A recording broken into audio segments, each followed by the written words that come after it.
welcome to our last slide. We hope that you were able to really learn and visually see what an active shooter response situation could be like, what some of the emotions that can be attached to that scary encounter.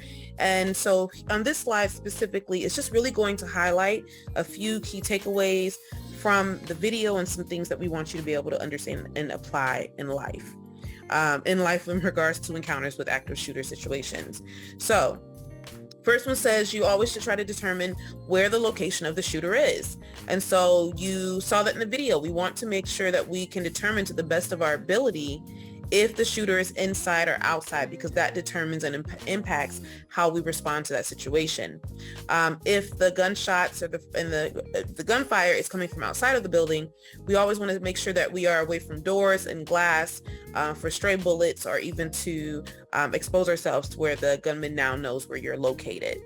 The next bullet talks about if the shooter is inside the building, explore your escape routes. So we've talked about evacuations and all of that early in the training. So what that means is that as you continue to go through your training and you get on site, you'll need to make sure that you absolutely understand those evacuation areas, areas to hide, and just understand that protocol so that you are comfortable with it and not having to learn it in the middle of a crisis. Okay. Next, if you see the shooter, hide if possible or escape when practical. As you saw in the videos, there can be situations where you see the I won't say gunman because it can be a man or woman. So where you see the shooter, but they don't see you.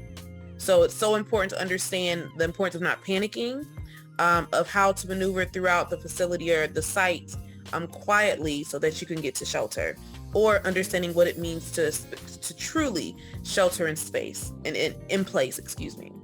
And then the last thing we have is that if you are faced with the shooter, by all means, we want you to get home safe, as I've mentioned several times in this training, because that is the most important part.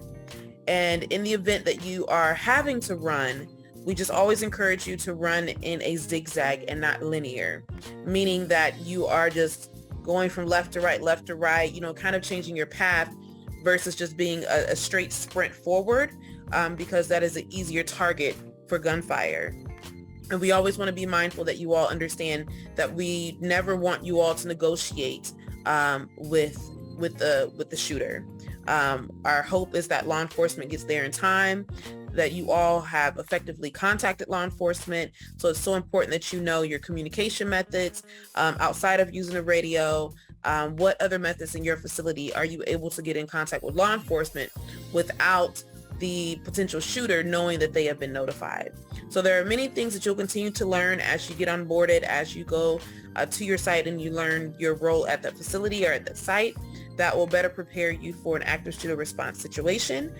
There will be no quiz after this video, but the active shooter content will absolutely be included in the final exam. So thank you for joining us, and I'm glad that you're on the team, and I hope that this module was informational and educational.